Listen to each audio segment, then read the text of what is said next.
ಇವಾಗ ಇಲ್ಲಿಂದ ಇನ್ನೂ ಸ್ವಲ್ಪ ಪೀಕ್ ಇವಾಗೆ ನಮ್ಮ ಕನ್ನಡಿಗರ ಮತ್ತೆ ಕರ್ನಾಟಕದ ಹೆಮ್ಮೆಯ ಹಳದಿ ಮತ್ತೆ ಕೆಂಪು ಬಾವುಟನ ಆರಿಸೋಣ ಬನ್ನಿ.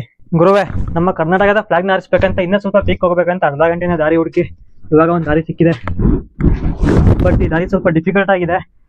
ಬಟ್ ಆದ್ರೂ ಇನ್ನೂ ಸ್ವಲ್ಪ ಪೀಕ್ ಹೋಗಿ ನಮ್ಮ ಕರ್ನಾಟಕ ಫ್ಲಾಗ್ನ ಆರಿಸೋಣ. ಎಷ್ಟು ಭಯಂಕರವಾಗೈತೆ ದಾರಿ ಅಂದ್ರೆ ಇದು. ಫುಲ್ ಬಂಡೆಗಳ ಮಧ್ಯೆ ಎಲ್ಲ ನುಕ್ಕೊಂಡು ಹೋಗ್ತಿದ್ದೀನಿ. ಫೈನಲಿ ನಮ್ಮ ಎಷ್ಟು ಪೀಕಿಗೆ ರೀಚ್ ಆಗಿದ್ದೀವಿ. ಇವಾಗ ಇದೇ ನಮ್ಮ ಹೆಮ್ಮೆಯ ಕರ್ನಾಟಕದ ಫ್ಲಾಗ್ನ ಆರಿಸೋ ಜಾಗ. ಇವಾಗ ನಮ್ಮ ಕರ್ನಾಟಕದ ಹೆಮ್ಮೆಯ ಫ್ಲಾಗ್ನ ಆರಿಸೋ ಟೈಮ್ ಬಂತು. ಬನ್ನಿ ಆರಿಸೋಣ.